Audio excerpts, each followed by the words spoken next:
The rabbit tortoise model for cancer cure. और इस technique के 4 ही नियम हैं। आप में से जो लोग जो कैंसर पेशेंट हैं, जो मुझे लाइव सुन रहे हैं, या उनको बता दिया गया कि कैंसर पेशेंट है, या ट्यूमर है, या फिस्टूला है, या फाइब्रॉइड्स हैं, या फॉर दैट मैटर हर्निया ही है, या सिस्ट है, कोई भी आउटग्रोथ हम बोलते हैं, कोई भी ऐसी चीज जो बॉडी में नहीं होनी चाहिए वो कहीं इकट्ठा हो गया है, तो अगर है तो आपके लिए ये 4 नियम बहुत ही आवश्यक है समझना। Rabbit tortoise model for cancer के 4 नियम आपके सामने मैं ला रहा हूं, और 4 नियम को लाने के लिए ये मेरे पास ये मॉडल है। एक पहला नियम ये है कि हम में से हर एक के बॉडी में इस तरह के, कछुआ बोलता मैं, इंडोलेंट कैंसर सेल होते ही हैं। इंडोलेंट कैंसर सेल मतलब कछुआ की तरह, जो कि आपके बॉडी में बैठा तो है लेकिन आपके बॉडी को तंग नहीं करेगा, आपको मारेगा नहीं, आपको सफरिंग नहीं कराएगा, चुपचाप बैठा रहेगा। कभी कभी थोड़ा बहुत हिलता डुलता रहेगा जिससे आपको थोड़ा अजीबोगरीब कुछ ना कुछ लगेगा, but more less you will not die because of it. 100% लोग, जितने लोग मुझे सुन रहे हैं, अगर आपकी उम्र 40 से ज्यादा है, आप सबके मेरे बॉडी के यहाँ पे थायराइड ग्लैंड में ये वाले सेल पक्का ही मिलेंगे। 70% लोगों के प्रोस्टेट ग्लैंड में मिलेंगे, अबाउट 40% महिलाओं के ब्रेस्ट में मिलेंगे कछुआ वाला ऐसा कैंसर सेल, जिसे मेडिकल भाषा में इंडोलेंट बोलते हैं, जो आपको तंग नहीं करेगा। कैंसर तो है वो, लेकिन उसकी वजह से आप ना तो मरेंगे ना वो आपको तंग करेगा। पहला नियम। दूसरा नियम यह है कि हम में से कुछ लोग, बहुत ही थोड़े, 1000 10,000 में से एक आध होंगे जिनके बॉडी में एक और तरह का कैंसर सेल होता है जिसे बोलते हैं एग्रेसिव कैंसर सेल, खरगोश की तरह, जो एक ऑर्गन से दूसरे ऑर्गन भागता है, पूरे बॉडी को गंदा कर देगा, आपको दर्द होगा, ट्यूबर होगा, आप उससे मर सकते हैं या मर जाते हैं, खरगोश की तरह। लेकिन दूसरा नियम यह है कि अभी तक मेडिकल साइंस में ऐसा कोई टेक्नोलॉजी नहीं है जिससे ये पता चल सके, डायग्नोस हो सके कि आपके बॉडी का जो कैंसर सेल डायग्नोस किया गया है वो कछुआ वाला था या वो खरगोश वाला है। वो बायोप्सी हो, मैमोग्राम हो, पेट स्कैन हो, उससे ये डिफरेंशिएट नहीं होता है। उसके मैंने टोटल 250 एविडेंसेस में दिए हैं इस किताब में। इस वक्त आप देख सकते हैं, जो लोग यहाँ बैठे हैं उनके पास तो किताब है हाथ में, जो लोग यहाँ नहीं है तो ये लाइव लिंक में जाके, ये लिंक में जाके अभी आप देख सकते हैं 250 एविडेंसेस कि कोई भी ऐसा डायग्नोस्टिक टूल नहीं है जिससे ये समझ आए कि आपका जो कैंसर सेल है वो कछुआ वाला है या खरगोश वाला है। उदाहरण के तौर पे ये जानना भी चाहती थी मेडिकल साइंस कि क्या हम ये पता कर सकते हैं क्या बायोप्सी कितना रिलायबल है, ये जानना चाहते हैं। तो बायोप्सी क्या होता है मैं आपको थोड़ा समझा दूं।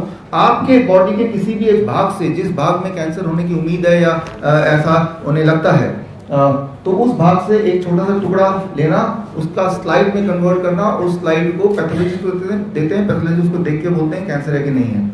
तो ऐसा ही एक स्लाइड आपके सामने दिख रहा है, ये स्लाइड मेरे हाथ में भी है, इस स्लाइड में आपको बांट भी देता हूँ। सो ये स्लाइड इसी तरह से, यहाँ तो सब हम लोग पैथोलॉजिस्ट नहीं, हम में से कोई ज्यादातर जर्नलिस्ट हैं, तो और ऐसे ही बांट देते जैसे हमने अभी आपको बांटा, और ये यहाँ पे, और उनसे पूछा गया पैथोलॉजिस्ट से कि देख के बताओ ये जो देख रहे हैं आप स्लाइड, ये स्लाइड नॉर्मल सेल है, एबनॉर्मल सेल है या ये कैंसर है? तीनों में से, नॉर्मल, एबनॉर्मल या कैंसर। 33% लोगों ने बोला लगभग कि भाई ये जो दिख रहा है ना ये नॉर्मल है। 33% पैथोलॉजिस्ट ने बोला, पैथोलॉजिस्ट ने 48% पैथोलॉजिस्ट ने बोला कि ये एबनॉर्मल है, और 19% पैथोलॉजिस्ट ने बोला ये कैंसर है। तो मतलब ये है कि आपके बॉडी में कैंसर है या नहीं है, या इलाज कराना कि नहीं कराना है, वो आप पे निर्भर नहीं करता, इस स्लाइड पे निर्भर नहीं करता, स्लाइड किसके हाथ में गया उस पर निर्भर करता है। वो 19% पैथोलॉजिस्ट के पास अगर आप गए तो यानी कि वो बोलेगा कैंसर है, आप इसमें कीमोथेरेपी करो, रेडिएशन करो, कुछ ना कुछ तो जरूर करो, राइट। जबकि अगर पहले वाले आप पैथोलॉजिस्ट के पास गए तो वो या तो नॉर्मल बोलेगा या नॉर्मल बोलेगा। तो अगर आप ये समझते हैं कि बायोप्सी में कैंसर आ गया तो वो भगवान का दिया हुआ वाणी है, तो वो नहीं, ये भी डिपेंड करता है कौन से पैथोलॉजिस्ट के पास गए। ये तो सिर्फ एक उदाहरण मैं दे रहा हूँ। तो ये है मेरा दूसरा नियम, जो दूसरा नियम मैंने आपको बताया, और इस नियम से biopsy is not reliable at all, और रिलायबल तो है नहीं, लेकिन बायोप्सी जब कराते हैं तो पेन होता है, सीवियर ब्लीडिंग होती है, इन्फेक्शन हो जाता है, वो जगह पंचर हो जाती है, मौत होती है, डेथ होती है 0.1% लोगों की बायोप्सी कराते कराते, किडनी पंचर, कोलोन पंचर, या बायोप्सी की वजह से ट्यूमर ग्रोथ बढ़ जाता है। और जो बोन मैरो टेस्ट है, बायोप्सी है, उसमें ज्यादातर लोगों ने बोला कि जब ये बायोप्सी होती है, बोन मैरो टेस्ट होता है, तो उनका जो पेन है, दर्द है, वो भयंकर दर्द है। तो एक ऐसा टेस्ट जो लेवल तो है ही नहीं, उल्टा उससे कैंसर फैल सकता है और दर्द भयंकर है, मौत हो सकती है, तो वो टेस्ट कराया जाता है। तो रूल नंबर 2 कि दुनिया का कोई भी टेस्ट नहीं है जो क्लियरली बताए कि कैंसर है या नहीं, या कैंसर है तो आपको वो तंग करने वाला कैंसर है या नहीं। अब आता है तीसरा नियम, and third rule is very simple. अगर आपके बॉडी में कछुआ वाला कैंसर सेल है, जो कि हम सबके बॉडी में है विदाउट फेल, और अगर आपने chemotherapy, radiation, for that matter biopsy, surgery, यहां तक कि मेमोग्राम भी अगर आपने कराया, मेमोग्राम भी कराया, तो वो कछुआ खरगोश में बदल जा सकता है या अक्सर बदल जाता है। यानी कि ये जो सारे आपको कैंसर के जो ट्रीटमेंट है, रेडिएशन, कीमोथेरेपी, या इवन जो डायग्नोस्टिक टूल्स हैं, वो बायोप्सी हो, मेमोग्राम हो, पेट स्कैन हो, ये कोई डायग्नोस्टिक या ट्रीटमेंट नहीं है। ट्रीटमेंट डायग्नोस्टिक के बहाने ये कैंसर बनाने की फैक्ट्री है। कैंसर बनाने की एक मशीन मैंने भी आज बनाई है, आपको दिखाने लाया हूँ, वो आपके सामने मैं रखता हूँ कि कैंसर अगर बनाने का सोच ही लिया तो I have also invented one machine today.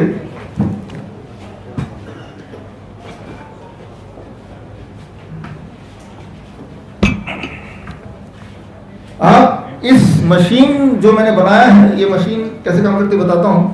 पहले तो यहां स्क्रीन पे भी देखते रहिए, इसको भी देखते रहिए।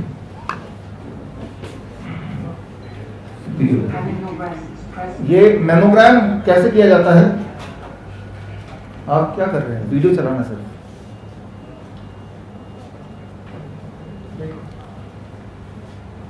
Having your breasts pressed between the plates may be uncomfortable and lasts a few minutes.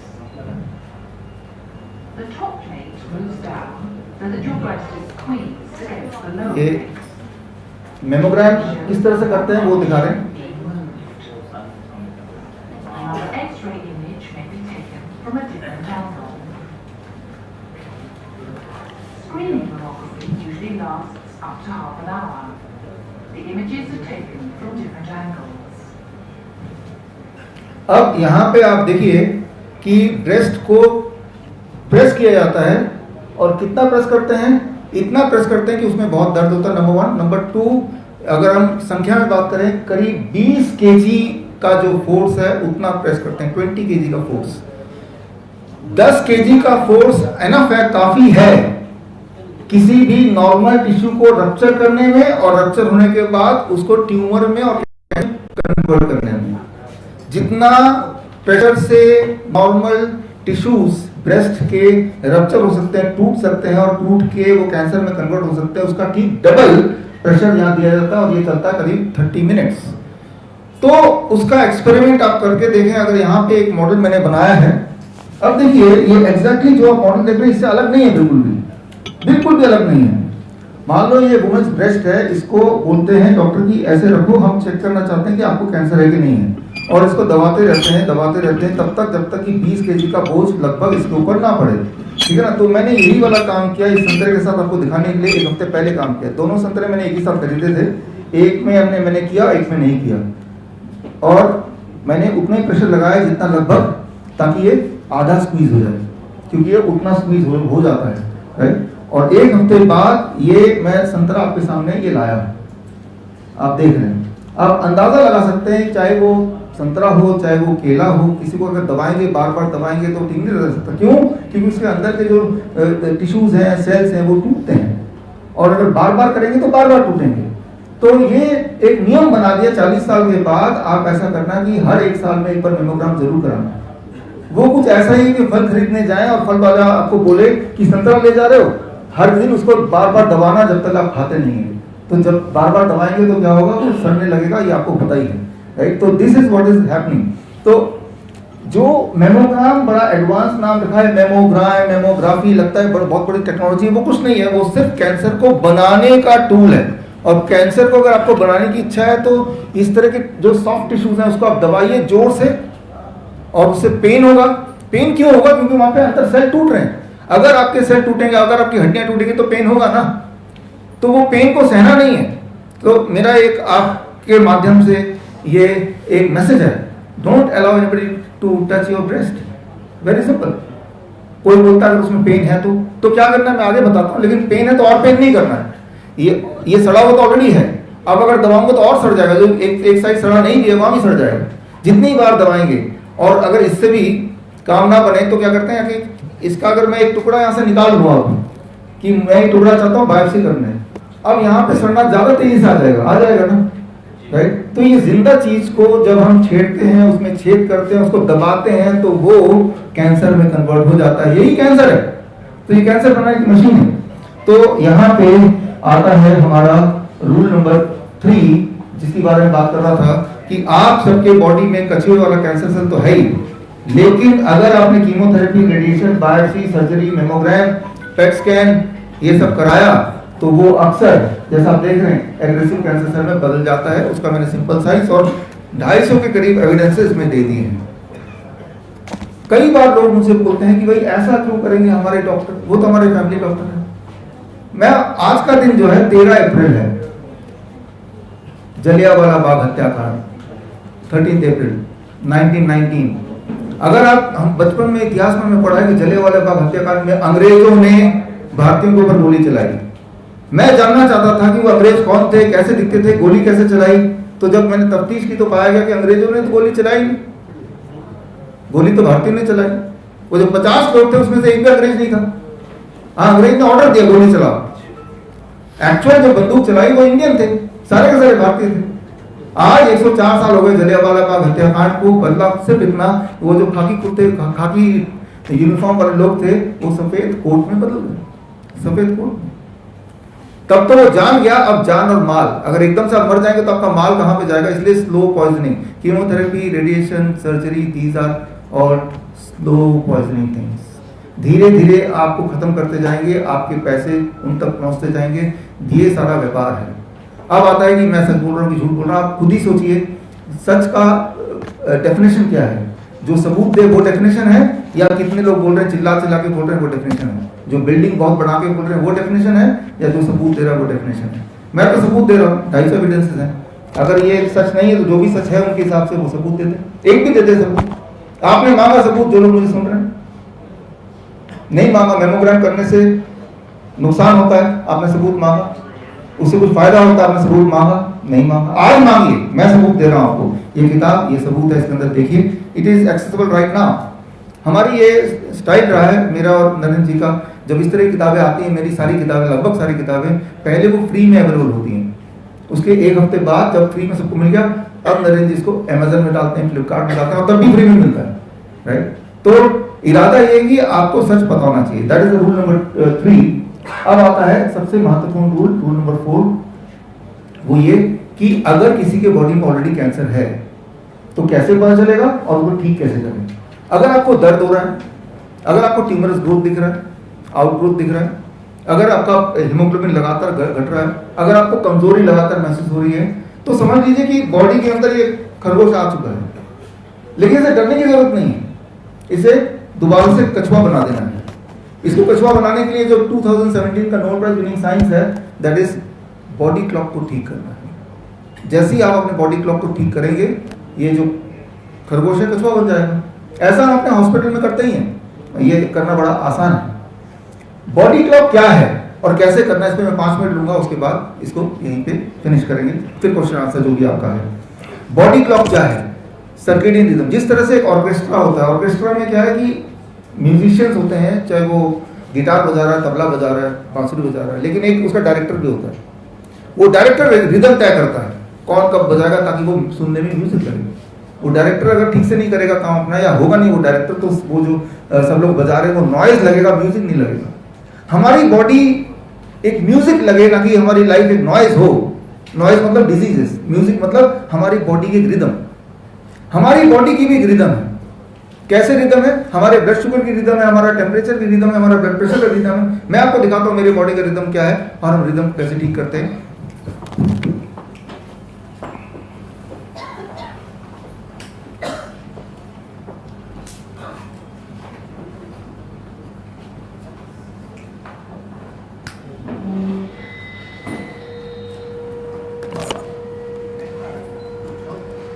अब देखिए यहाँ पे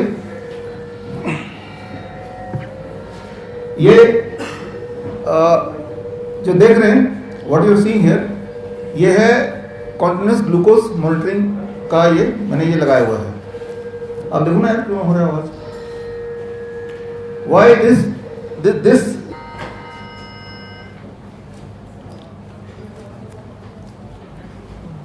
नेक्स्ट प्लीज।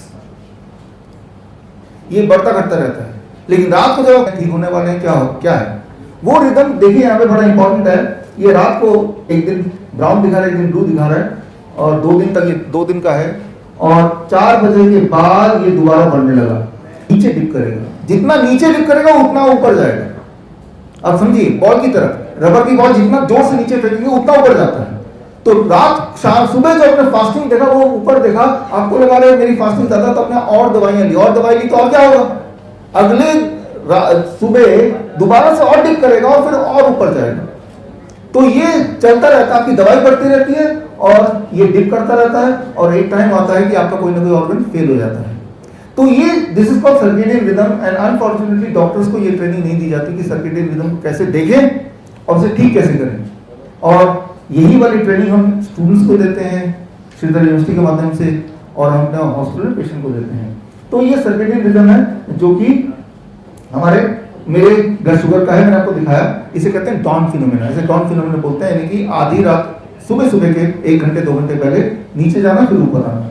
अगर ऐसा नहीं होगा तो यानी कि कुछ गड़बड़ भी हो सकती है। तो हम पहचानते हैं बीमारी को फ्रॉम द रिदम, और ठीक भी बीमारी करते हैं फ्रॉम द रिदम। रिदम को ठीक करना है, म्यूजिशियन को ठीक नहीं करना है, डायरेक्टर को ठीक कर दो, म्यूजिशियन अपने आप ठीक हो जाएगा। अब देखिए ठीक इसी तरह से टेम्परेचर रिदम, यहां पे वीडियो स्विच देखिए, ये यहाँ पे जो लोग, ये मैंने एक और स्कैनर लगा हुआ है, लेकिन ये टेम्परेचर बता रहा है, मेरे पूरे दिन का जो टेम्परेचर पिछले 3-4 दिन में वो बता रहा है। और यही चीज ब्लूटूथ के थ्रू मेरे मोबाइल में है, और मोबाइल को इस कैमरे के थ्रू आपको यहाँ दिखा रहे हैं, ताकि मैं आपको अपना टेम्परेचर रिदम दिखाऊं। कल शाम का 6:45 में मेरा बॉडी टेम्परेचर क्या था, वहां पे आप धीरे स्क्रॉल करो, ये आप देख रहे हैं, ये जो देख रहे हैं ये एक जैसा नहीं है टेम्परेचर, ये ऊपर नीचे ऊपर नीचे ऊपर नीचे आपको दिख रहा है। और ये अब हाँ, और करते रहना। ये सुबह का ही मिनट बाय मिनट मेरे बॉडी का जो टेम्परेचर है 97 से लेकर 99 के बीच में है। यह एक खास चीज मैं आपको दिखाना चाहता हूँ कि टेम्परेचर रिदम क्या होता है, उसे ठीक कैसे करते हैं। करते जाए। अभी 10 बजे, ओके, 9 बजे, ओके, वापस जाना है, ये 5 बजे आ गया। एक बात याद रखिए, शाम के 6 बजे, 6:30 बजे, 7 बजे तक आपका बॉडी टेम्परेचर हाईएस्ट पीक पे होता है। 6 बजे हाईएस्ट पीक पे होता है 99, और उसके बाद धीरे धीरे वो कम होने लगता है। आगे चलते रहें, फॉरवर्ड, आप देखें कम, जैसे ही टेम्परेचर कम होगा तो आपको नींद आने लगेगी, जैसे ही टेम्परेचर कम होगा आपको नींद आने लगेगी। जो लोग बोलते हैं कि मुझे नींद नहीं आ रही, यानी कि उनका टेम्परेचर कम नहीं हो रहा, वो हॉरिजॉन्टल है। तो जिनको नींद दिलाना है हमें अपना हॉस्पिटल में, उनका टेम्परेचर बॉडी का हम डिप करने लगते हैं, तो उनको नींद आने लगती है। आपको कहीं से नींद नहीं आ रही हो ना, अपने एसी को फुल कर दीजिए और आधे घंटे के लिए एकदम नींद आ जाएगी। जो लोग एसी में नहीं सोते उनके लिए बोल रहा हूँ, जो लोग एसी में सोते हैं तो उनकी केमिस्ट्री डिफरेंट। तो आगे करते रहेंगे तो ये नीचे जाता जा रहा है। अब एक मिनट वापस करना, आप देखेंगे ये 11 बजे एकदम से ऊपर चला गया। आप देख रहे हैं यहाँ पे, तो कल रात का ये टेम्परेचर है। 11 बजे मैं आज की तैयारी कर रहा था और मुझे नींद आ रही थी, क्योंकि वो टेम्परेचर वो नीचे जा रहा था टेम्परेचर, और नींद आएगा तो आज की तैयारी क्या बोलना है, कैसे बोलूंगा। तो मैंने एक कॉफी, 1 चम्मच कॉफी लिया, गर्म पानी में पी लिया, नींद मेरी खुल गई। नींद कैसे खुली, जैसे कॉफी पिया मेरे बॉडी का टेम्परेचर ये अप हो गया और नींद खुल गई। तो आप समझिए कि टेम्परेचर और जो खा रहे हैं और जो दिन है और रात है उसका आपस में जो ताना बाना, इसे कहते हैं सर्केडियन रिदम। बोला ठीक इसी तरह से आपका ब्लड प्रेशर का भी सर्केडियन रिदम है। ये आप घर पे कीजिए, सुबह 10 बजे अपना ब्लड प्रेशर चेक कीजिए और रात को 10 बजे चेक कीजिए। सुबह वाला ब्लड प्रेशर ऊपर होगा, रात वाला नीचे होगा, कम से कम 20%। ये आपका रिदम है। अगर ये रिदम उल्टा हो गया, समझ लीजिए आपको हार्ट अटैक आने के चांसेस ज्यादा हैं in comparison to rest of people. Very simple. आपने देखा होगा आजकल लोग बैठे बैठे खड़े खड़े डांस करते हुए अचानक मर जाते हैं, हार्ट अटैक हो जाता है, देखा राइट। ये जो देखा ये अनोखा दिख रहा है, लेकिन ये हमने पहले ही बता दिया था 2021 में। वो जो 2 खुराक आने से 10 दिन पहले हमने आपको बताया, हमने उसकी किताब भी हमने लॉन्च की, और ये रही किताब, और एक चिट्ठी हमने लिखा, वो चिट्ठी भी इसी किताब में है। हमने भारत के जितने भी मंत्री हैं इंक्लूडिंग प्राइम मिनिस्टर ऑफिस, ये जो 2 खुराक आप बोल रहे थे, तो पहला खुराक था ये खुराक आप ना दें, इससे डेथ होगी, तब बोल दिया था। किताब है, ये किताब अमेज़न में जाकर देखेंगे तो डेट भी आपको मिल जाएगी, खुराक के आने से जनवरी 16 से पहले का डेट मिल जाएगा। तो कोई अनोखी बात नहीं है, वो जो खुराक है उससे आपका सर्केडियन रिदम बिगड़ा, और सर्केडियन रिदम बिगड़ने से अब जो हो रहा है वो आपके आंखों के सामने है। इसको कैसे ठीक करना है वो तो भगवान जानता है कैसे ठीक करना है, लेकिन मैं इतना बता सकता हूँ कि सर्केडियन रिदम को अगर आप ठीक कर लें, बॉडी क्लॉक को आप ठीक कर लें, जिस तरह से बॉडी क्लॉक को बिगाड़ सकते हैं आप, जैसे मैंने कल बिगाड़ा कॉफी पी के, या आपने बिगाड़ा 2 खुराक लेके, ठीक उसी तरह से बॉडी क्लॉक को ठीक भी कर सकते हैं। अब आते हैं मेरा आखिरी 2 मिनट, ठीक कैसे कर सकते हैं अभी, राइट नाउ, आज से। वो बड़ा ही सिंपल है, इंटरेस्टिंग है, उसको मैं आपको समझा देता हूँ कैसे ठीक कर सकते हैं।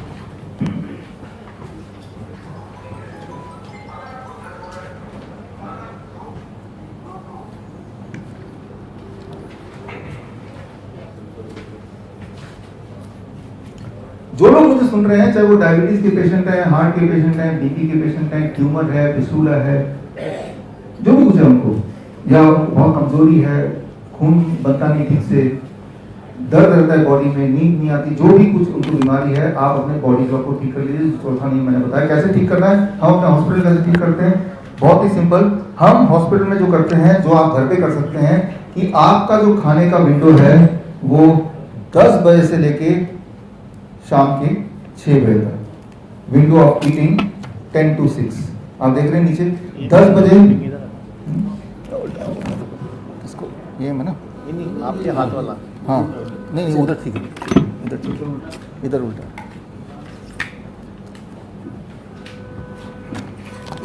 आपको ठीक होने का जो फॉर्मूला वो ये रहा कि 10 बजे से खाना शुरू करेंगे और शाम के 6 बजे बाद कुछ भी नहीं खाएंगे। 10 बजे आप खाएंगे, शुरू कर देंगे, क्या खाना है कितना खाना है मैं बात नहीं कर रहा। 10 बजे से पहले कुछ नहीं खाएंगे और शाम के 6 बजे के बाद कुछ नहीं खाएंगे, बस ये नियम बोल रहा हूं मैं। जब आपने टाइम ईटिंग विंडो को कम किया, ट्यूमर कम होने लगा, दर्द कम होने लगा, वीकनेस कम होने लगी, हीमोग्लोबिन बढ़ने लगा, एनर्जी बढ़ने लगी, नींद आने लगी, ब्लड शुगर कम होने लगा, ब्लड प्रेशर कम होने लगा। कितने दिन में? पहले 3 दिन में, फर्स्ट 3 डेज में। दयानंद आयुर्वेदिक कॉलेज ने ऐसा ही किया। पिछले दिन आप और हम लोग थे, पिछले महीने की बात है, उन्होंने 50 लोगों को बुलाया, अलग अलग बीमारी के, कोई डायबिटीज का, कोई हार्ट का, कोई किडनी का, और 3 दिन ये किया। उसका ऑब्जर्वेशन स्टडी भी इसी किताब में पेज नंबर 94 में अभी आप देख सकते हैं कि विद इन 3 डेज। तो सर्केडियन क्लॉक को ठीक करने का सबसे सटीक इलाज कि आप अपने टाइम विंडो को कम कर दें। कितना कम करना है? 8 घंटे खाना है, 16 घंटे बिना खाए रहना है। 8 घंटे पेट भर के खा लीजिए, प्यास लगे तो पानी पी सकते हैं। अच्छा, किसी को बीमार करना है तो क्या करना है मुझे? मैं अगर किसी को बीमार करना चाहता हूँ तो मैं इसी को एक्सपैंड करूँगा, टाइम ईटिंग टाइम को बढ़ाता जाऊँगा, बढ़ाता जाऊँगा, बढ़ाता जाऊँगा। यानी कि सुबह 6 बजे उठा, तब से खाना शुरू कर दिया और रात के 11 बजे तक खाते रहे। खाने को ज़्यादा नहीं कर रहा हूँ, खाने को ज़्यादा फैला रहा हूँ मैं। Try to understand that. ज़्यादा खाना नहीं बोला मैंने। किसी को कैंसर करना है, ट्यूमर करना है तो खाने को फैला दो। सुबह उठे 6 बजे, चाय पी लिया, रात को सोने से पहले भी समोसे खा लिए, बीच में कुछ भी नहीं खाया या खाया, इरेस्पेक्टिव ऑफ दैट आपने खाने के विंडो को बढ़ा दिया। या अगर आपका कोई दुश्मन है और खतरनाक तरीके से आप चाहते हैं कि वो कैंसर से मर जाए, तो आप खाने की टाइमिंग को शिफ्ट कर दो, बढ़ाने के बजाय शिफ्ट कर दो, कि वो जितना आप इस तरफ शिफ्ट करेंगे टूवर्ड्स दिस, यानी कि हम सुबह नहीं खा रहे हैं, हम रात को खा रहे हैं। रात को खा रहे हैं जब सूरज ढल गया, और जब सूरज आया फिर खाना बंद कर दिया। कभी कभार चल जाता है, जैसे कल मेरा शेड्यूल ठीक नहीं था, या आज की तैयारी कर चल जाएगा, लेकिन रूटीन में करेंगे तो गड़बड़ हो जाएगी, तो आपके बॉडी में फिर कैंसर डेवलप होने लगेगा, ट्यूमर डेवलप होने लगेगा। तो हम ये बोलते हैं जब आप ठीक हो चुके हैं, तो ये जो विंडो है वो सुबह 10 बजे से लेकर शाम के 6 बजे तक का, उसको बंद कर दो, इसको फ्लेक्सिबल कर दो। 1 घंटा इधर बढ़ा दिया, 1 घंटा इधर बढ़ा दिया, या 2 घंटे इधर 2 घंटे इधर, यानी कि 12 घंटा 8 AM to 8 PM खाओ, और 8 PM to next day 8 AM नहीं खाओ, तब भी काम चल जाएगा आपका, even when it is okay, right, ठीक होने के बाद। तो this is time as medicine, समय आपका। और ये करना है, आप 3 दिन करके देखिए, लेकिन खतरनाक बात यह है कि जो लोग इंसुलिन ले रहे हैं, अगर आपने इंसुलिन नहीं घटाई by third day, there is chance that you will have hypoglycaemia. तो ये फोकट का इलाज है और इसमें ये पहला टूल है। ऐसे 7 टूल हैं बॉडी क्लॉक को करेक्ट करने के। 7 टूल हैं, उनमें से एक टूल है फूड एज मेडिसिन। जो DIP डाइट की बात हमने की पिछले 10 साल से हमने की, जिसपे कई सारे किताब आए, आप में से बहुत लोग इसे फॉलो कर रहे हैं और ठीक हो रहे हैं, वो है। और एक है इन्हीं में से इलेक्ट्रॉन एज मेडिसिन, 0 वोल्टेज का एक बेड है और ये तार है, और ये तार का जो अगला छोर है ये लंबा है और वो सीधे जाके जमीन में मिट्टी में जाके गड़ जाता है 1 फीट नीचे। ये कॉपर का तार है, इसके ऊपर पेशेंट सोते हैं। जब इसके ऊपर सोते हैं, जमीन से जब आप पेशेंट जुड़ जाते हैं, जब आप जमीन से जुड़ जाएंगे, चाहे डायरेक्टली नंगे पैर चाहे इस तार के थ्रू, आपका बॉडी 0 वोल्टेज पे आ जाता है। ये एक साइंस है जो आप वोल्टमीटर से चेक कर सकते हैं। जब आपका बॉडी 0 वोल्टेज पे होता है, आपका सर्केडियन रिदम ठीक होने लगता है। सर्केडियन रिदम जब ठीक होने लगता है तो ये सारी बीमारियां जिनके नाम हम ले रहे हैं वो अपने आप ठीक होने लगती हैं। बॉडी की इम्यूनिटी पीक पे होती है when you are at 0 volt. तो हमारे हॉस्पिटल का नियम है कि जो भी पेशेंट एडमिट होते हैं 10 घंटा कम से कम उनको वोल्टेज को 0 रखना है। वो कैसे हो सकता है? जब वो सो रहे हैं वो patient, let them sleep on this. और जब पेशेंट हमारे हॉस्पिटल जाए तो उनको बोलते हैं कि घर में जाके भी यही करना है और जिंदगी भर यही करना है।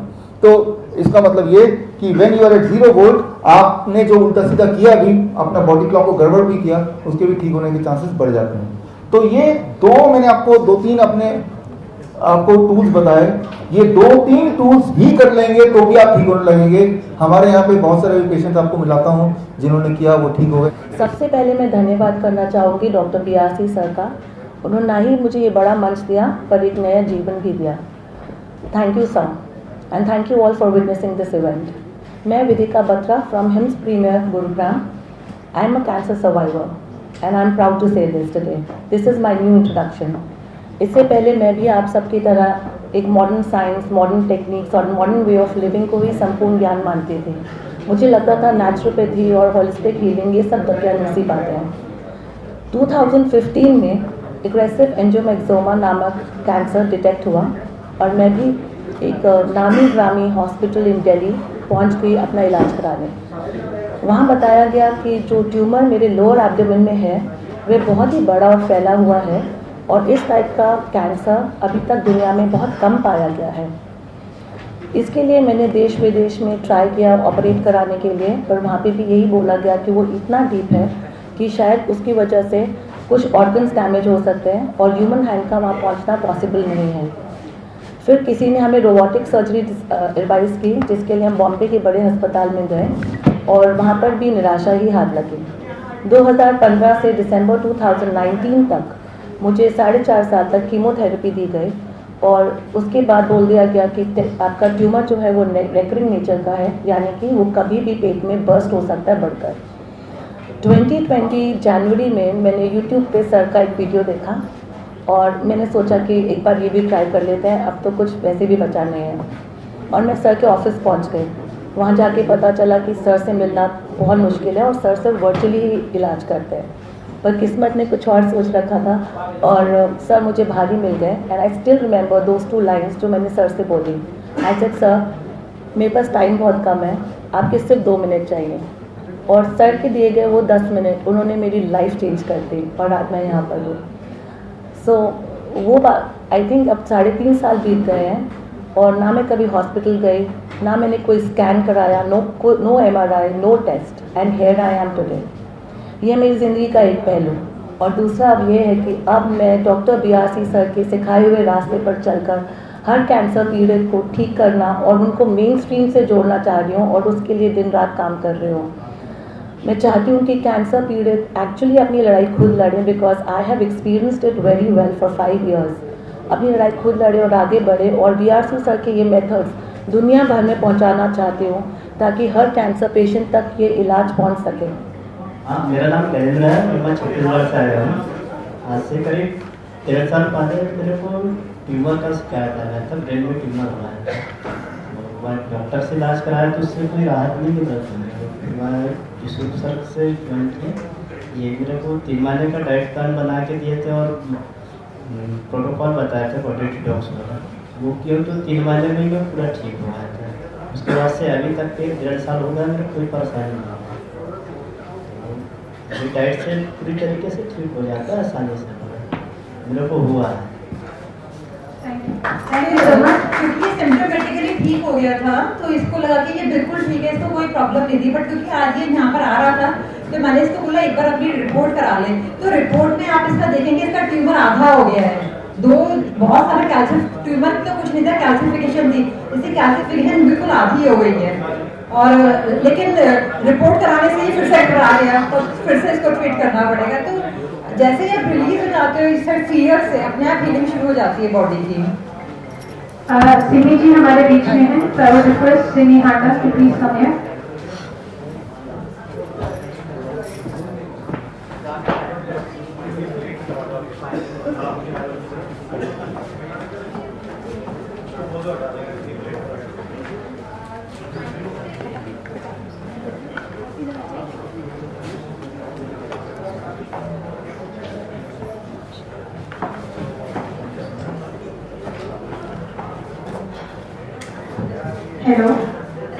हेलो एवरीवन, मेरा नाम सिमी हांडा है और मैं 60 इयर्स की हूँ। जब मैं 29 इयर्स की थी तब मेरा यूट्रस रिमूव किया गया और मेरे अंदर हार्मोनल इम्बैलेंस क्रिएट हो गया। At the age of 34 I came to know कि मुझे ऑस्टियोपोरोसिस है और वो भी -6 लेवल का। लोग मेरा शेकन करते थे मुझसे तो मेरे हाथ की उंगलियां टूट जाती थी।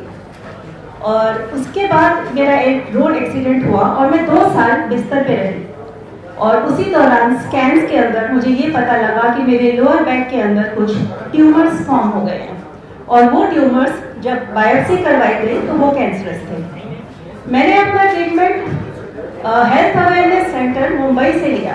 उन्होंने मुझे कंप्लीट रॉ डाइट के ऊपर डाला, साथ में उन्होंने मुझे व्हीट ग्रास जूसेस और कुछ रेचर जूसेस दिए थे।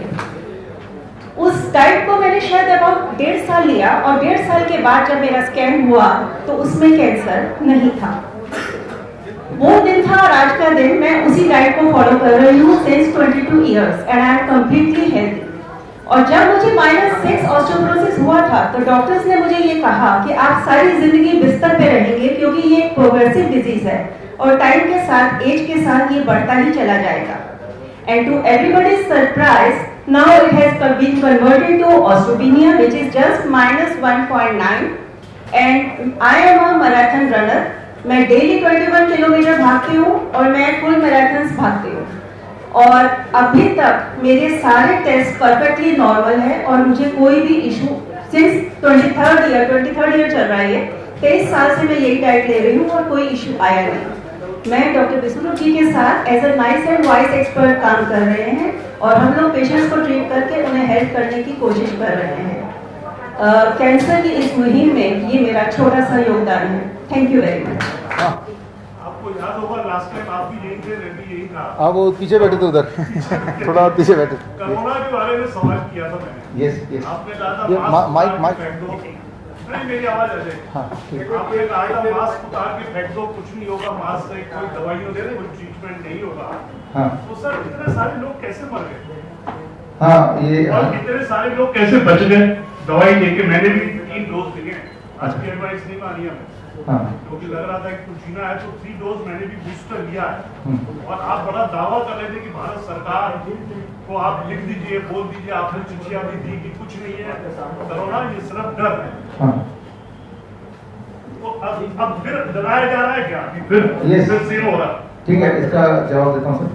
पहली बात तो पहला सवाल का जवाब पहले कि जो इतने लोग मरे वो कैसे मरे, वो कौन कैसे हुआ, उस पर हमने एक किताब लिखी है दूसरी लहर रिसर्च, और मैंने रिसर्च किया वही लोग मरे जिनको रेमडेसिविर दिया गया, लेटनोविर दिया गया, रेटनोविर दिया गया, हाइड्रोक्सीक्लोरोक्विन दिया गया। ये जो रेमडेसिविर है, ये जब पता चल गया कि इससे लोगों की मौत हो रही है तो चुपचाप वो गायब हो गया मार्केट से। उसको बैन, को पहले बैन था और आज भी बैन है। जो लोग हॉस्पिटल गए वही लोग मरे। हमारे पास 60,000 लोग आए, 60,000 लोग आए। हमारा अपना कोविड सेंटर चंडीगढ़ में भी और अपना कोविड सेंटर अहमदनगर में, जहां आयुष मिनिस्ट्री ने आके वहां पे 3 महीने ऑब्जर्वेशन स्टडी भी किया, तो वहां 60,000 में से न तो एक इंसान मरा, ना ही एक इंसान को दवाई की जरूरत पड़ी। इवन आसपास के जो हॉस्पिटल से अधमरे लोग आ रहे थे और हॉस्पिटल में, कोविड सेंटर में, वो भी उन्हीं 60,000 लोगों में थे। और लास्ट टाइम जब सर आपसे मुलाकात हुई, आप तब नहीं थे, तब वो मुलाकात थी आयुष मिनिस्ट्री का 3 महीने के ऑब्जर्वेशन स्टडी के रिपोर्ट को मैंने यहाँ पे जग जाहिर किया था। उस रिपोर्ट में उन्होंने माना कि चाहे कोई इंसान सीवियरली इल हो जाए कोविड से, तो भी अगर नारियल पानी और सिट्रस फ्रूट जूस खाएंगे, जैसा कि पिएंगे, जैसा कि उन्होंने हमारे सेंटर में देखा, तो वो ना तो मरेंगे ना ही दवा की जरूरत पड़ेगी, 3 से 7 दिन में ठीक होंगे। तो पहला सवाल तो ये कि मरे कौन? मरे वो जिनको दवाई दी गई, जो हॉस्पिटल गए वही मरे, पहला।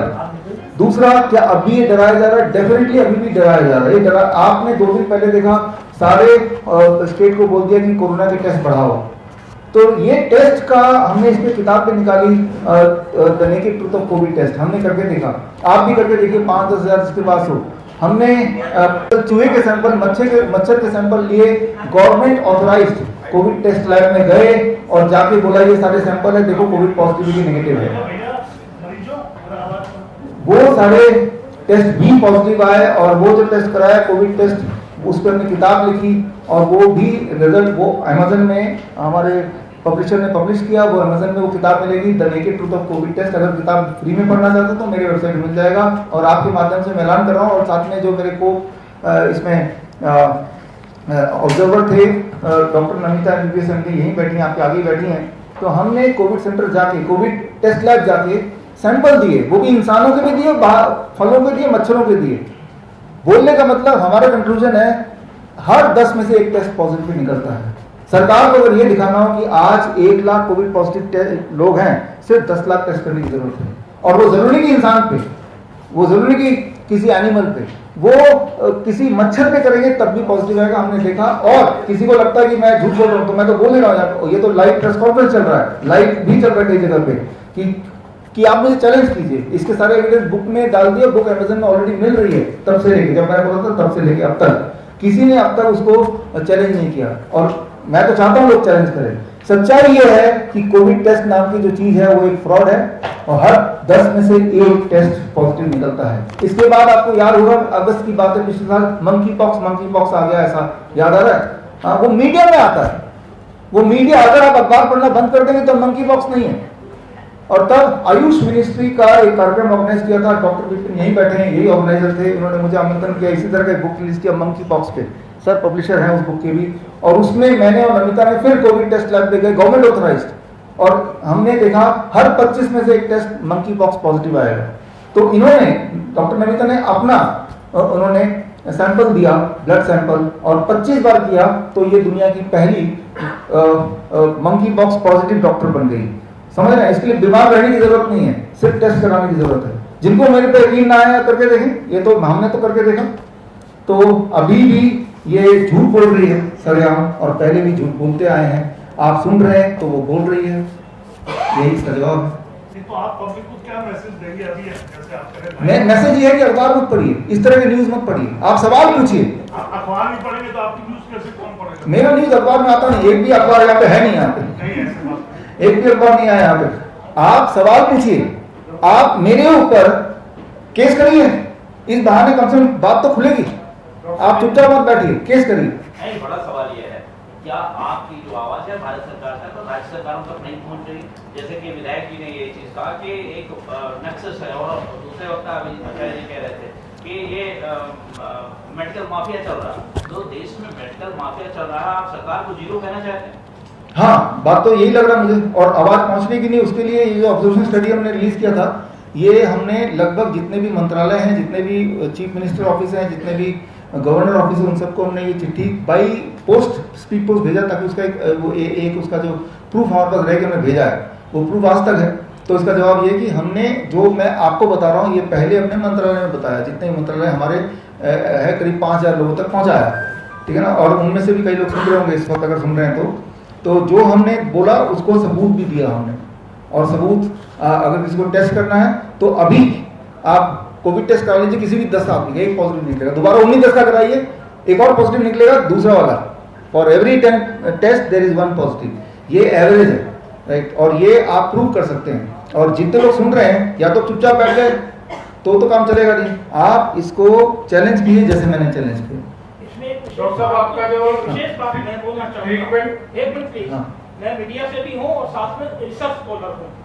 और मैं इस बात की आपका बिल्कुल इस बात की मैं पॉजिटिव आपकी बात का समर्थन कर रहा हूँ, क्योंकि जब कोविड आया तो मैंने बहुत स्टोरी लिखी थी और हरियाणा के गांव देहातों का रिसर्च करके कि जिनकी जो मेहनत कश व्यक्ति थे, ऑटो वाले गरीब लोग, उनका जिनका इम्यून सिस्टम स्ट्रॉन्ग था, लाखों लोग हरियाणा में ऐसे थे विलेजेस के अंदर जिनके कहीं भी कोविड नाम की कोई चीज नहीं थी। दूसरा ये भी बात 100% थी, हमने बहुत हॉस्पिटलों की स्टोरी भी लिखी कि जो माफिया था वो खुल के काम कर रहा था। दूसरी बात, अभी जो मैंने क्वेश्चन कर रहे हैं आपके कैंसर से संबंधित, मैं पिछले कई सालों से मेडिकल रिसर्चर हूँ, अभी बीमारियों पर रिसर्च कर रहा हूँ और मेडिकल रिपोर्टें भी मीडिया के माध्यम से, मेरा यूट्यूब चैनल है, कि जो आज कीमियोथेरेपी का, मैं गुड़गांव रहता हूँ, मेरे पास बहुत लोगों की शिकायतें आती हैं। मेरा प्रश्न ये है कि जो कीमियो है, बहुत से लोगों में कंफ्यूजन है कि भी वो जब कैंसर का पता लगता है कोई भी स्टेज का, फर्स्ट का, सेकंड का या थर्ड का, तो सर्जरी से पहले करवाना चाहिए या उसके बाद, या कीमियो का शरीर पर क्या दुष्प्रभाव है, इसके बारे में आपसे पूछना। पहली बात तो कीमोथेरेपी कराना नहीं चाहिए, ठीक है। और मान लो किसी ने करा दिया, 3 साइकिल हो गए, 4 और होने, वहीं पे रुक जाइए। आप अगर कोई ये सवाल कुछ ऐसे होगा, आप ये पूछना चाह रहे हैं कि जहर कितना खाना चाहिए, तो जवाब होगा कि नहीं खाना चाहिए। अरे आधा खा लिया तो पूरा खा लूं? नहीं नहीं, वहीं रुक जाओ, है ना। तो इसका जवाब यही है, chemotherapy, radiation, these are all poison. तो पॉइजन को जितना जल्दी डिस्कंटिन्यू करें उतना ही अच्छा है। नाम chemical therapy, chemo chemical therapy आया कहाँ से?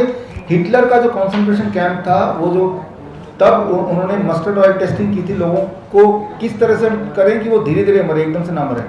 तो हिटलर के कॉन्सेंट्रेशन कैंप में जो डॉक्टर्स थे, उन्होंने मिलकर कीमोथेरेपी का इन्वेंशन किया। आप पता लगाइए गूगल में, who is the inventor of chemotherapy, तो हिटलर के कॉन्सेंट्रेशन कैंप के डॉक्टर्स ही उसके आविष्कारक हैं। तो समझ लीजिए कि मामला क्या है। डॉक्टर साहब, एक सवाल ये है कि डॉक्टर साहब, आपके जो ट्रीटमेंट, हाँ, पूरी दुनिया में जो रिसर्च हो रहा है, मेडिकल रिसर्च हो रहा है, जो दवाइयाँ बनती हैं उसकी भी टेस्टिंग होती है, उन पर ट्रायल होता है, मेडिकल ट्रायल, आदमियों पर ट्रायल होता है, सारी चीज़ें ट्रायल होती है, इसमें बड़ा भारी मेथडोलॉजी यूज की जाती है।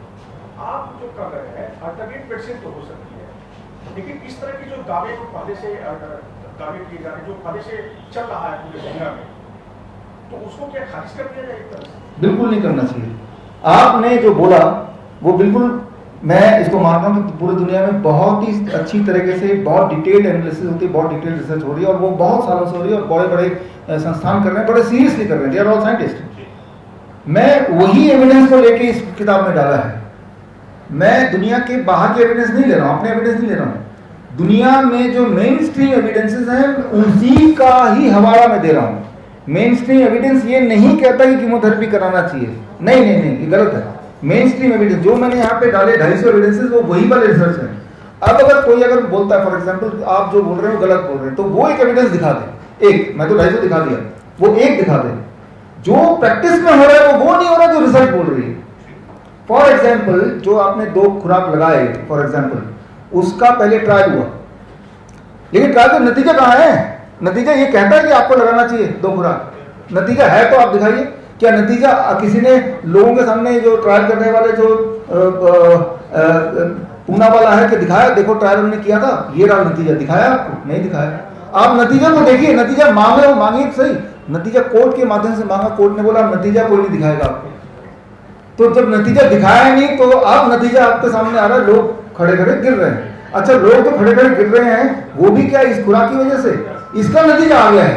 हमने हमारी जो किताब है अभी रिलीज की थी, cure at the rate 0 volt, इस किताब में हमने वो नतीजे डाल दिए हैं। इस किताब में आप देखेंगे 3rd चैप्टर में डाला है कि जो अभी लोग मर रहे हैं डांस करते हुए, गाना गाते हुए, जिम जाते हुए, बाइक चलाते हुए, हवाई जहाज चलाते हुए, वो इसलिए मर रहे हैं बिकॉज उन्होंने 2 खुराक लगाई, किसी ने 3 लगाई। उसके एविडेंस अब आ चुके हैं, ये एविडेंस पहले ही थे। तो आपका सवाल जो दुनिया में रिसर्च चल रहा है, हाँ मैं वही रिसर्च बोल रहा हूँ। अगर हमने देख लिया होता और मैं भाग गया था, तभी हमने 2 खुराक से पहले ही किताब निकाल दी। और ऑल्टरनेट ये है सोल्यूशन, ये किताब सोल्यूशन है। ये सब लोगों ने ले लिया, हम लोगों ने भी दवा। अच्छा, जिन्होंने ले लिया उनका सोल्यूशन क्या है, आप ये पूछ रहे हैं? इस सवाल का जवाब मैं आता हूँ, फिर आपको सोल्यूशन क्या है। जिन्होंने 2 खुराक ले, सोल्यूशन क्या है? उस खुराक में क्या था वो दुनिया में किसी को नहीं पता। सिर्फ खुराक जिन्होंने डाला उसको वो पॉइजन क्या था नहीं पता, वो इट इज नॉट आउट, ठीक है ना। तो इसीलिए मैं ये सोल्यूशन दे सकता हूँ कि अपने बॉडी क्लॉक को ठीक कर लीजिए। पहली बात तो बॉडी क्लॉक बिगड़ा है कि नहीं ये कैसे पता चलेगा? वो पता चल सकता है आप सुबह 10 बजे ब्लड प्रेशर चेक कीजिए, रात को 10 बजे एग्जैक्ट ब्लड प्रेशर चेक कीजिए। सुबह वाला अगर ज़्यादा है, रात वाला कम है, कम से कम 10 to 20% का डिफरेंस है, तो समझ लीजिए कि आप बिल्कुल ठीक हैं। अगर ये ब्लड प्रेशर दोनों का सेम है या उल्टा है, रात का ज़्यादा है, समझ लीजिए you are prone to heart attack, यानी कि आपका रिदम गड़बड़ हो चुका है। अब सुधारे कैसे? सुधारने का पहला नियम आज ही मैंने बताया, वो है जो time, eat with in pattern of 8 hours. दूसरा नियम मैंने आज ही बताया कि धरती से कनेक्टिविटी मेंटेन करना दोबारा से। तो इस तरह से 7 नियम है जो हम हॉस्पिटल में करते हैं, जो नियम इंसान घर पे कर सकता है। तो इससे आप उम्मीद कर सकते हैं, और उसके बाद आप 15 दिन बाद दोबारा टेस्ट कीजिए ब्लड प्रेशर का जो डिफरेंस है। तो इससे आप, ये कोई डेफिनेट नहीं बोल सकता मैं, लेकिन ये चीज आपके हाथ में जो कर सकते हैं, क्योंकि जो लगा है वो क्या लगा है वो या तो भगवान जाता है या जिसने लगाया तो वो जानता है। आपने देश के प्रधानमंत्री ने सुई लगवाई है, इंजेक्शन, सॉरी हाँ एक मिनट भैया, देश के प्रधानमंत्री ने 2 इंजेक्शन लगवाए हैं, हो सकता है बूस्टर भी लगाया और मीडिया में नहीं आया, तो प्रधानमंत्री जी ने लगाया वो भी गलत लगाया क्या? जो आप बोल रहे हैं कि जरूरत नहीं थी और ये दवाई कुछ 300 करोड़ लोगों को लगाया दवा, तो सबको आप झुठला रहे हैं। देखिए, अगर ऐसा ही है तो आपको तो WHO में एडवाइजर होना चाहिए। धन्यवाद सर। देखिए पहली बात तो ये है कि अब मैं नहीं झुठला रहा हूँ, ये एविडेंस बोल रही है। सर मैं प्रधानमंत्री जी ने लगवाया है, जो देश के मैं नहीं बोल रहा हूँ कि नहीं लगवाया है। नहीं तो इनका मतलब उन्होंने भी गलत लगवाया क्या? उनको जिस तरह से आपने गलत लगवाया, नहीं तो मतलब उन्होंने भी गलत लगवाया। गलती वो कोई डॉक्टर नहीं है ना, साइंटिस्ट है। ये तो आपका जो स्टेटमेंट है,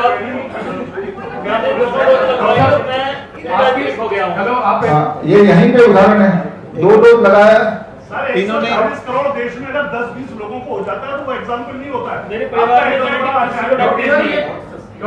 आपका इतना बड़ा हॉस्पिटल चल रहा है, अगर 10 लोग आप यहाँ पे ले आए तो इसका मतलब ये नहीं कि 100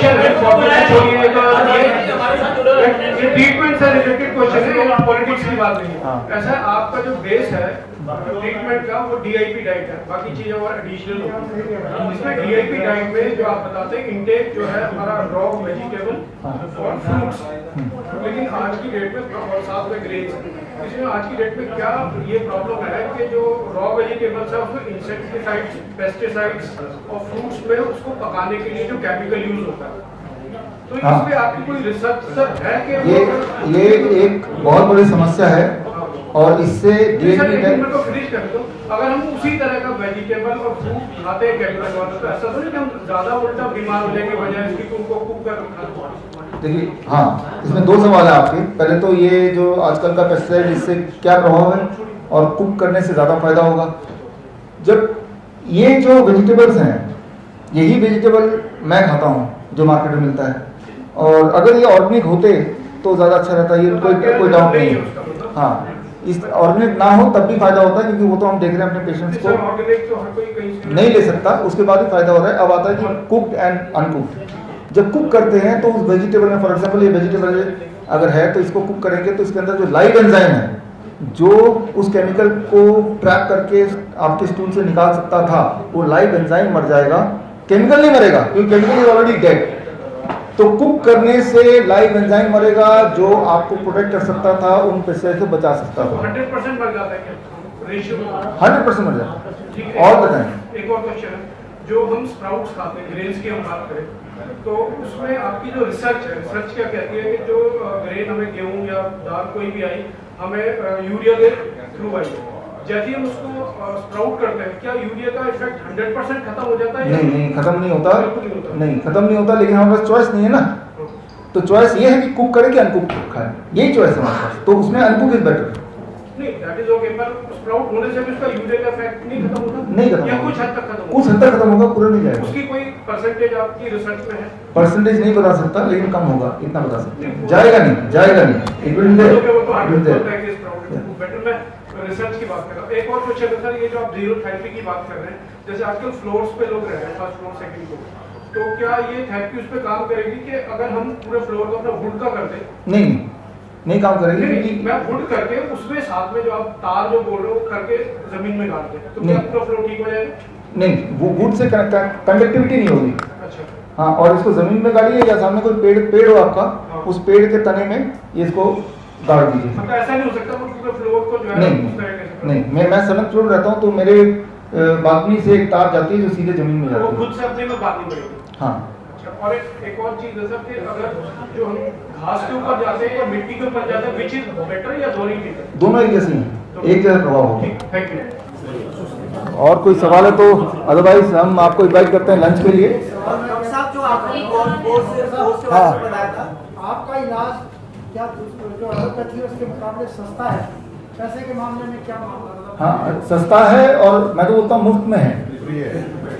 7 टूल्स मैंने बताया, उनमें से एक टाइम इज मेडिसिन, एक बार रिपीट करता हूँ। जैसे आप अपने ईटिंग टाइम को कम करने लगते हैं, आपकी बीमारी कम होने लगती है उसी रेशियो में। 10 AM खाना शुरू करना, शाम के 6 बजे कुछ भी नहीं खाना है। खाने की बात तो ठीक है, लेकिन आप कुछ दवाइयाँ देते हैं। हाँ। तो मैंने देखा 6,000, 8,000, 10,000 से कम दवाइयाँ होती नहीं है। मैंने भी आयुर्वेदिक की दवाइयाँ तो सुनी है। तो ये पैसे के मामले इसमें मैं तो यही बोलता हूँ कि सभी से कि आप अपना डॉक्टर खुद बनिए, हमारे टीचिंग्स उस पर जाइए, तो दवाई लेना ही क्यों है। लेकिन कई अब ऐसे होते हैं, हम मानेंगे तब जब आप दवाई देंगे तभी हम ठीक होंगे, तो फिर उनको फिर दवाई देना पड़ता है। कंसेशन चेयरमैन साहब यहाँ बैठे हैं।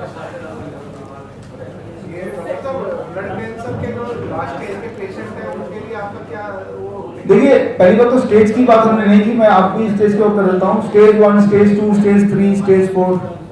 ये आज से 20 साल पहले ये स्टेज नहीं सुना होगा आप सबने। ये तब आया जब पेट स्कैन ये सब आए, तब स्टेज कर दिया। स्टेज का आपके रियल कैंसर से कोई कनेक्शन नहीं है।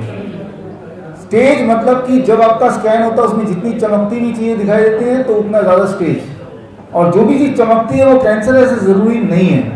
तो स्टेज 4 वाला भी बिल्कुल ही हेल्दी हो सकता है आपके मेरी तरफ, और जो 0 स्टेज है वो भी बहुत कल मर सकता है। तो स्टेज वाइज हम डिफरेंशिएट ना करें, ये तो भी पहली बात। हाँ, तो ब्लड कैंसर का कोई ऐसा पेशेंट जिसका हीमोग्लोबिन कंट्रोल नहीं आ रहा, बिल्कुल ही गिरता जा रहा है, वो बहुत ही कमजोर होता जा रहा है, उसका वेट भी लॉस होता जा रहा है, तो हम बोल सकते हैं कि ये एंड स्टेज में चला गया है। ठीक है ना, तो हड्डियां निकल आई हैं, तो तब उनको भी हम, ऐसे पेशेंट हैं हमारे पास, उनको, और इसी बुक में भी इनका रेफरेंस दिया हुआ है, उनको भी ये जो 7 हमने प्रोटोकॉल बनाए, 7 स्टेप्स बनाए वो करते हैं, तो हम देखते हैं उनको लाभ मिलता है।